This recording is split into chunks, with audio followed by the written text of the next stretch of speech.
Bangladesh cricket আর অধিনায়কত্বের আলোচনা যেন পুরনো প্রেমিক প্রেমিকার চিরন্তন মান অভিমানের গল্প। 2014 সাল থেকে এই ধারাবাহিক নাটক চলছে। যখন মাশরাফি বিন মুর্তজাকে টি-20-র অধিনায়ক করা হলো, তখন থেকেই বিসিবি যেন ভিন্ন সংস্করণে ভিন্ন অধিনায়কের পরীক্ষাগার চালু করলো। আর এই পরীক্ষার মাঝে মাঝেই ধরা খায় কখনো মাঠে, কখনো বোর্ডরুমে। বাংলাদেশের অধিনায়কত্বের গল্পে সাকিব আল হাসান প্রায় থাকেন, তবে এক পা ভেতরে আরেক পা বাইরে।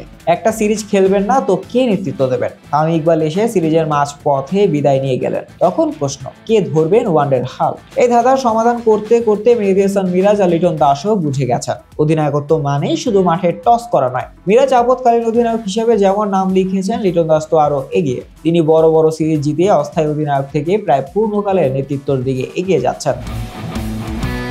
গত ফেব্রুয়ারিতে নাজমুল হোসেন শান্তকে 3 সংস্করণ অধিনায়ক বানিয়ে বিসিবি ভেবেছিল সব ঝামেলা মিটল, কিন্তু বছর না যেতেই শান্ত বলে দিলেন টি-20 নেতৃত্ব আর নয়, শুধু টেস্ট আর ওয়ানডে নিয়েই থাকে। বিসিবি সভাপতি ফারুক আহমেদ বিষয়টি নিশ্চিত করলেন এভাবে, শান্ত বলেছে সে আর টি-20 অধিনায়কত্ব করবে না, আমরাও তা মেনে নিয়েছি। যেহেতু এখন টি-20 খেলা নেই, হাতে সময় আছে, নতুন অধিনায়ক ঠিক করব।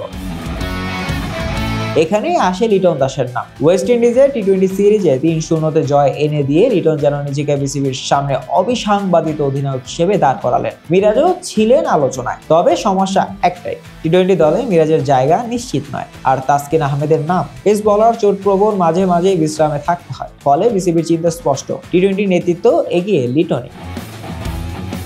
নাজমুল অধিনায়কত্ব ছাড়ার পেছনের কারণ কি? তিনি বলছেন ব্যাটিংয়ে মনোযোগ দিতে চাই আর সামাজিক যোগাযোগ মাধ্যমে নেতিবাচক আলোচনা থেকে দূরে থাকতে চান। সত্যি বলতে অধিনায়ক হিসেবে মাঠে শান্তর কাজ প্রশংসিত হলেও ব্যাটিং নিয়ে মাঝে সাঝে সমালোচনা হয়েছিল। বিসিবি যে নেতৃত্ব নিয়ে খুব একটা স্থির নয়, সেটা তাদের কৌশলই স্পষ্ট। মাঠে লিটনের টি-20 জাদু, মিরাজের টেস্ট ওয়ানডে হাল ধরা আর শান্তর টুকটাক অবসর নেওয়া, সব মিলিয়ে মনে হয় নেতৃত্ব নিয়ে বিসিবির পরীক্ষা চলতেই থাকবে। মার্চে জিম্বাবুয়ের বিপক্ষে টি-20 সিরিজে কে অধিনায়ক হবেন? সব ঠিক থাকলেই লিটনই টস করতে নামবেন। তবে ক্রিকেটের এই নাটকে আরো কতগুলো টুইস্ট অপেক্ষা করছে সেটাই দেখার বিষয়। বাংলাদেশ ক্রিকেটের অধিনায়কত্ব যেন থ্রিলার মুভির মতো, শেষ দৃশ্য পর্যন্ত কেউ জানে না কি হতে যাচ্ছে। শাহরিয়ার আহমেদ জয়, রিপোর্ট, আইকন স্পোর্টস।